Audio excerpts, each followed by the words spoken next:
आसफ अली जैसी असंख्य नारी शक्ति ने आजादी महासंग्राम में आगे बढ़कर नेतृत्व किया, अंग्रेजों से लोहा लिया, साथ ही नारी सशक्तिकरण और समाज सुधार के लिए प्राणपण से कार्य किया। मैं जिस राज्य से आता हूं, राजस्थान से, एक पर्यावरण की रक्षा के लिए మహిళా రిజర్వేషన్ బిల్లుపై లోక్సభలో ఓటింగ్ జరుగుతోంది.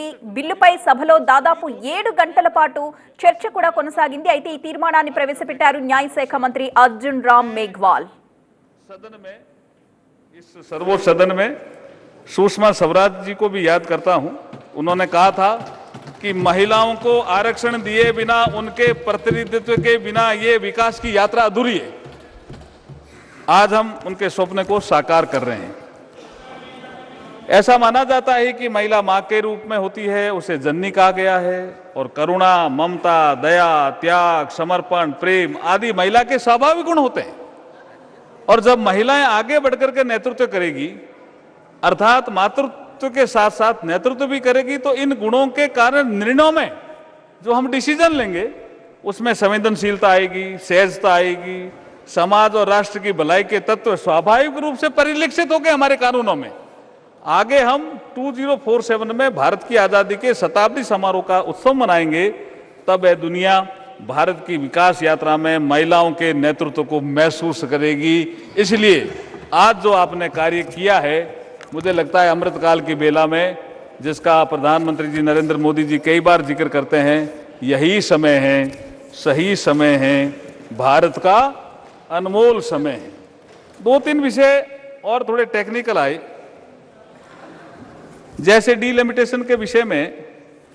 ये डीलिमिटेशन एक्ट संसद ने बनाया, कई बार उसकी संविधान में संशोधन संसद ने किया, 82 में प्रावधान है। तो डीलिमिटेशन जो अधिनियम है, उसके सेक्शन 8 और 9 में ये कहा गया है कि संख्या दे करके निर्धारण होता है, जिसका जिक्र अभी गृह मंत्री जी कर रहे थे। तो मेरा ऐसा मानना है कि ये टेक्निकल चीजों में हम जब अगर जाएंगे, तो कई बार आप शायद या तो ये चाहते होंगे कि ये टेक्निकल चीजों में ये बिल फंस जाए। इस बिल को हम फंसना नहीं देंगे अब। हाँ, इस बिल को अब हम फंसना नहीं देंगे, क्योंकि वर्टिकल एंड हॉरिजेंटल डिबेट में Rajesh Kumar Dharia versus Rajasthan PSC physically handicraft और महिलाओं के लिए आरक्षण, जो जिसको सुप्रीम कोर्ट ने तय किया कि महिलाओं का आरक्षण का विषय हॉरिजेंटल भी है और वर्टिकल भी है।